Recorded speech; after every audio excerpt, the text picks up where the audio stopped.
Niemek, laisse Samuel Eto'o tranquille. Laisse Samuel Eto'o tranquille. Il vous avait dit ici que à la FECAFOOT, il ne gagne rien. Que ce qu'il fait à la FECAFOOT, c'est de façon désintéressée. Que son salaire, il ne touche pas. Mais la question qu'on se pose, c'est que comment tu peux être quelque part, tu ne touches rien. Tu te fais insulter H24. Les joueurs même te méprisent. Mais tu es là. Écoutez un peu le raisonnement de Bléré Niemek. Je me rappelle, Samuel Eto'o disait que les gens s'accrochent à la FECAFOOT parce qu'il y a beaucoup d'argent là. Parce qu'on ne peut pas m'insulter comme on insulte Iya Mohamed et je reste. On l'a insulté 5 fois plus, il est resté. Tout à fait. D'accord, donc, et pour rester dans la logique, les gens s'accrochent parce qu'il y a beaucoup d'argent. On ne peut pas m'insulter, on l'a insulté, il est resté. Très bien, parce qu'il y a beaucoup d'argent. Très bien. Maintenant, l'argent est perdu aussi. Ce qui arrive en 2026, finalement, le professeur a dit, il ne peut pas, je comprends. Le professeur Baebek est un homme politique, c'est un Bassa qui a une carrière. S'il dit là maintenant qu'Eto'o est responsable, tous les Bassa vont dire qu'il ne vont plus jamais le voter. Et pourquoi? Parce qu'Eto'o est frère populaire. Moi, je m'en fous. Professeur, c'est ça? Je m'en fous. Mais les Bassa ne me votaient jamais. D'accord? Ne me votez jamais, même pas comme, un problème avec vos frères, non, même pas comme conseiller municipal de quelque part. Ne me votez jamais. Mais un jour, vous saurez.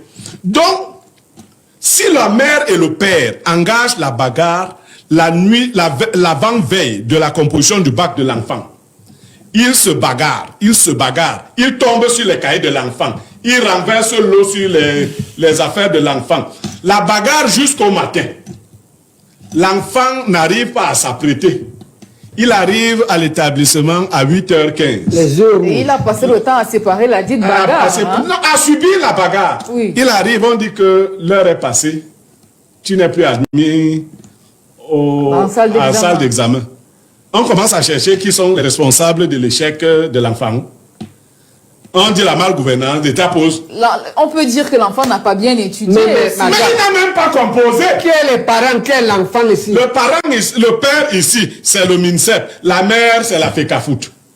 C'est eux. Voilà les deux parents, non? L'enfant qui devait aller composer, c'est l'équipe nationale. Oui. On ne peut pas dire qu'il a mal préparé parce qu'on ne l'a même pas admis en salle. Oui. Parce qu'il est arrivé en retard, la bagarre a duré jusqu'à 8 heures. L'enfant a même pris ses choses, il a commencé à courir et terminer. D'accord. Ce qui se passe, c'est qu'une équipe prétend, un pays prétend qu'il veut aller participer au plus grand rendez-vous footballistique du monde.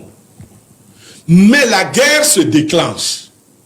Le professeur Baebek vient de décrire, il faut peut-être rappeler que les 5 premiers matchs de Marc Brice ont été 1 nul et 4 victoires.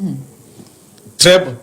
Que des dirigeants ont pu dire qu'ils souhaitaient la défaite, que pour une fois, ils ont souhaité la défaite de l'équipe nationale. Que les joueurs qui d'habitude sont comme les militaires, la grande muette, en ont eu marre, se sont levés et ont parlé. Que mais libérez-nous, laissez-nous. Non, mais on a cru entendre que ces joueurs ont également été instrumentalisés aussi. Ils ne se sont pas levés d'eux-mêmes. Mettez en relation ce que... Je vous ai dit qu'on avait instrumentalisé Thomas Nkono, non? En de telles années, non? En 94. On instrumentalise toujours. Maintenant, quel est le mal profond? Le mal profond, c'est qu'un des parents aurait dû se dire: je ne vais pas maintenir cette bagarre cette nuit. C'est pas pour le bien de cet enfant. Si un seul s'était retiré, l'autre aurait été totalement responsable. On se comprend? Oui. Du combat. C'est-à-dire que la mère peut rester casser les choses. Vraiment, le père sort. Ou il s'enferme dans une pièce. Il dit: fais comme tu veux. Détruis la vie de ton enfant. L'enfant même verra. Mais si le père continue aussi jusqu'au matin, on a vu des scénarios ici au Cameroun, où quand on attend les lions indomptables, c'est l'armée qui est au Hilton Hotel. On était encore dans le football ou dans autre chose. Vous partez même, on vous qualifie même que vous valez quoi, ce pays? Pourquoi les beaux pays partent là-bas?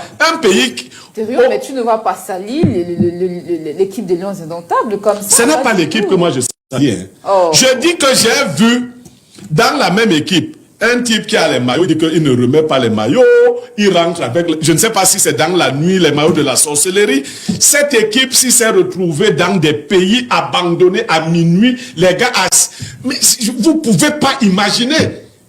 C'est-à-dire que tout ce qu'on décrit là, les gars assis en plein air dans la nuit, ne sachant pas s'ils vont réussir à rejoindre, mais tout ça, on voulait que par magie.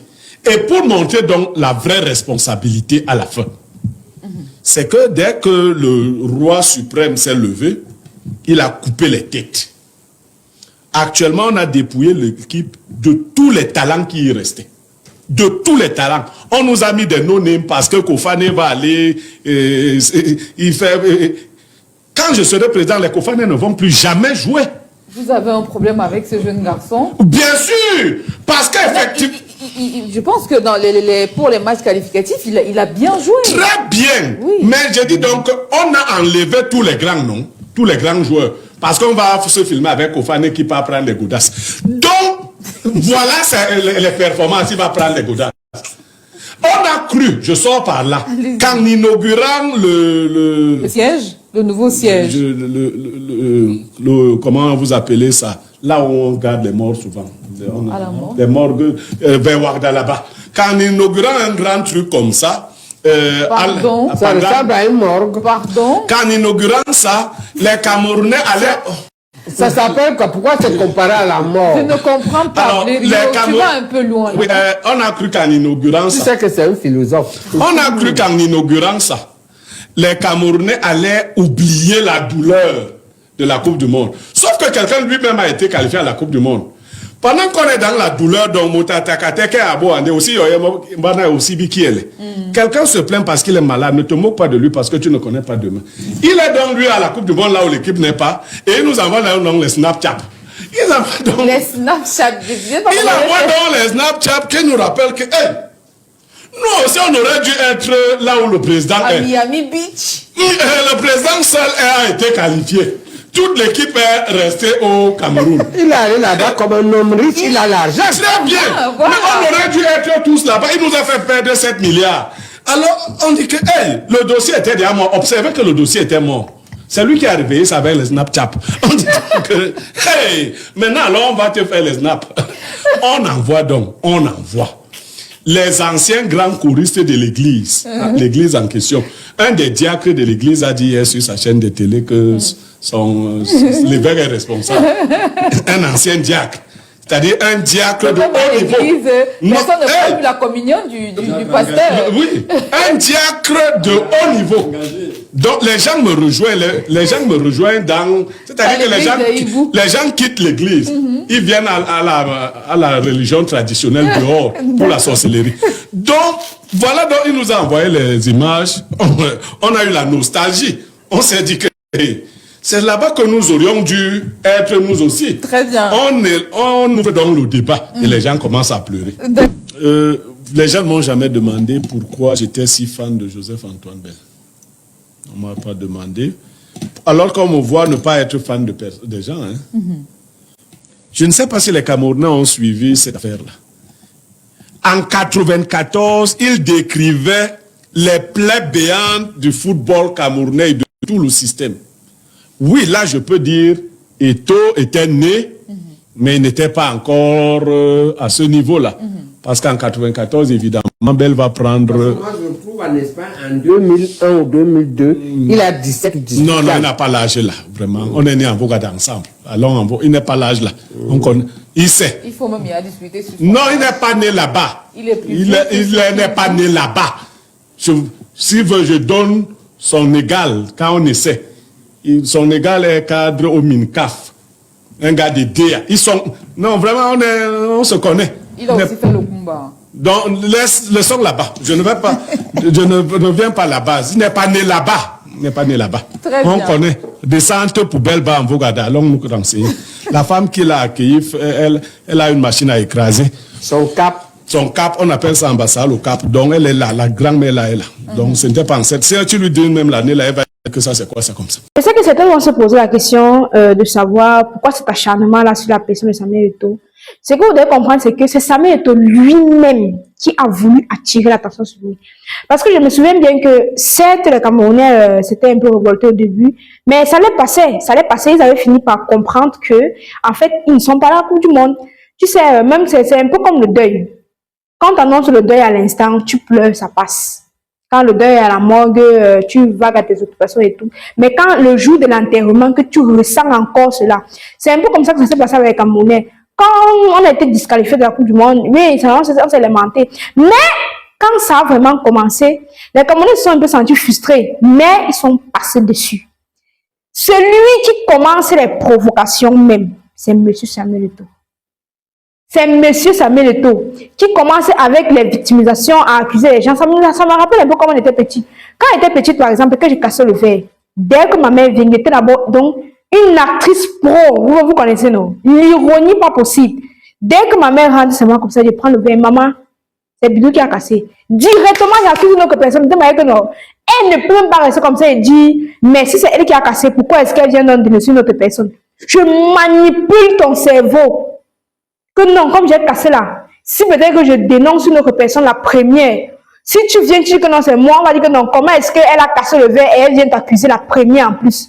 Donc, rares sont les jours, on parvient à manipuler comme ça, sauf que tu peux pas manipuler 30 millions de personnes.